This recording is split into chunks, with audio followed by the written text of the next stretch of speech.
আজ যাদের ত্যাগ এবং কুরবানির কারণে অনেকেই জেল থেকে মুক্তি পেয়েছেন, আজ যাদের কুরবানির কারণে অনেকের কপালে দেশি বিদেশি চিকিৎসা সেবা জুটেছে, আজ যাদের কুরবানির কারণে অনেকে প্রধানমন্ত্রী, মন্ত্রী, বিরোধী দলীয় নেতা হতে পেরেছেন, তাদের আত্মা আমাদের দিকে চেয়ে আছে।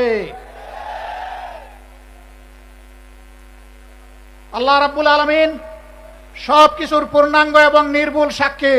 এই পরিবর্তন যখন হয়, তখন একদল জানবাজ তরুণ এবং তরুণী সামনে এসে বুক চিতিয়ে তারা ভয়কে জয় করে গুলির মুখে আন্দোলন গড়ে তুলেছিল।